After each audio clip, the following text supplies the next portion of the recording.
उज्जैन में पितृपक्ष की शुरुआत हो गई है, जिसमें देश और विदेश से श्रद्धालु अपने पूर्वजों की आत्मा की शांति के लिए तर्पण और पिंडदान करने पहुंच रहे हैं। उज्जैन को उत्तर भारत का गया भी कहा जाता है, इसलिए श्राद्ध पक्ष में इसका विशेष धार्मिक महत्व माना जाता है। इस दौरान श्रद्धालु सिद्धवट घाट, रामघाट और गया कोटा जैसे पवित्र स्थानों पर तर्पण और पिंडदान कर रहे हैं। उज्जैन में नहीं आ पाने वाले श्रद्धालुओं के लिए ऑनलाइन तर्पण की व्यवस्था भी की गई है। इसके माध्यम से श्रद्धालु अपने घरों में बैठकर ही अपने पूर्वजों के लिए तर्पण और पिंडदान कर सकते हैं। पंडित राजेश त्रिवेदी के अनुसार पितृपक्ष के पहले दिन ही कई श्रद्धालुओं ने ऑनलाइन तर्पण किया और पंडित को ऑनलाइन दक्षिणा भी दी। आज महालय श्राद्ध की शुरुआत है, पूर्णिमा का दिन है और आज जो है सिद्धवट घाट शक्तिपीठ तीर्थ जो अवंतिका नगरी में वेदशिला तीर्थ पर यहाँ पर मैं विराजमान हूँ। आज जो है हमारे यजमान श्री सुरेंद्र जी शर्मा जो बुलंदशहर में और अमर उपाध्याय जी जो अभी वर्तमान में गाजियाबाद में हैं, उनके मन का भाव था कि वे अपने पूर्वजों को तर्पण के माध्यम से सभी चीज़ें अर्पित करें। कारणवश वो उज्जैन आ नहीं सकते, नज़दीक के किसी तीर्थ जा नहीं पा रहे थे और विधि को सही तरीके से करने की उनके मन का एक भाव था।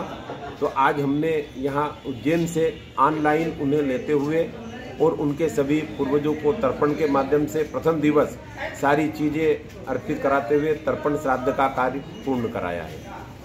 उज्जैन में पितृपक्ष का विशेष धार्मिक महत्व है, क्योंकि यहाँ कण कण में देवताओं का वास माना जाता है। माँ शिप्रा को मोक्षदायिनी कहा जाता है और यहाँ तर्पण करने से पितरों को मोक्ष की प्राप्ति होती है। इस दौरान श्रद्धालु अपने पूर्वजों की आत्मा की शांति के लिए श्राद्ध, तर्पण और पिंडदान जैसे अनुष्ठान करते हैं।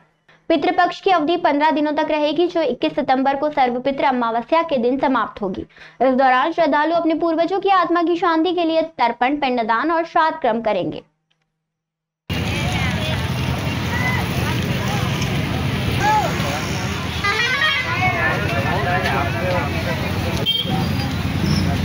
हमारे सनातन धर्म में हिंदू संस्कार के अंदर पितृपक्ष को महत्वपूर्ण माना गया है। क्यों?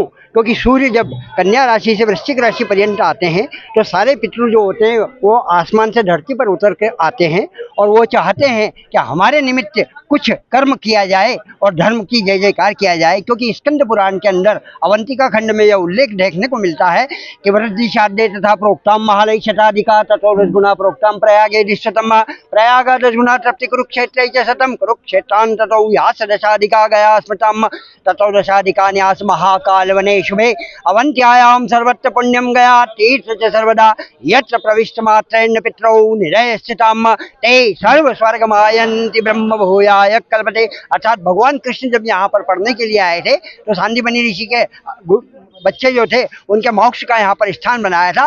सप्त ऋषि अंदर विराजित थे, गयाधर गजाधर अंदर विराजित थे और जटेश्वर महादेव और फल्गु नदी को गुप्त रूप से यहाँ पर प्रकट किया और प्रकट करने के बाद में उसका संगम सिद्धनाथ घाट के दूसरे पुल के वहाँ पर करवाया। और आज भी वो परंपरा हमारे सनातन धर्म में चली आ रही है और हर पितृ के निमित्त यहाँ पर 16 चरण भगवान ने दिए हैं। हर चरण के ऊपर दूध, जल, तुलसी पत्र और श्वेत मंजरी और श्वेत कमल चढ़ाने से हमारी कुल तर्पणियाँ प्रसन्न होती है और धर्म की जय जयकार होती है।